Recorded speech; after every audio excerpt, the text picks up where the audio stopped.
The photographer suddenly realized that the ragged girl scrounging for leftover food in front of him might have the makings of a top supermodel. Her features were sharp and striking, her figure tall and statuesque, and there was an undeniable resilience about her. The thought overwhelmed him. He quickly got up and handed her his business card, but the girl thought he was some kind of scammer. She turned away, ready to toss the card in the trash.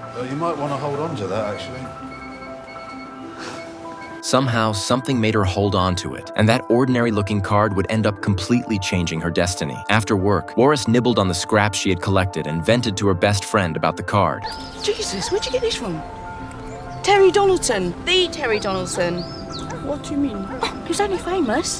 The fashion photographer? He did Diana? Her friend took one look at it and nearly fell out of her chair in shock. Her friend tried to persuade Waris to give it a shot, but just then, a searing pain shot through Waris's lower body. She rushed to the hospital, and even the seasoned doctor was horrified by what he saw. Waris's body and her mind were enduring an agony few could imagine. She had been born into a nomadic tribe in Somalia. There, when a girl turned 3, her mother would take her deep into the barren hills. After singing traditional tribal songs, they would pull out a razor blade, and despite the girl's screams, cut away her most intimate parts. Afterward, with bloodied hands, they would stitch up the wound using thorny twigs. It would remain sealed until her wedding night, when her husband would forcibly reopen it. Only girls who had survived this brutal ritual were considered pure, compared to her 2 sisters who had died from the ritual. Waris was lucky, but she was also cursed. At 12, her father sold her to a 60-year-old man with rotting teeth to be his 4th wife in exchange for 5 camels. But by then, Waris had a mind of her own and no intention of accepting her fate. The night before the wedding, she escaped. Her mother watched her go but said nothing. She knew she couldn't control her daughter's life. All she could do was silently pray for her. With a small bundle of belongings and a pair of battered sandals, Waris ran toward freedom and an uncertain future.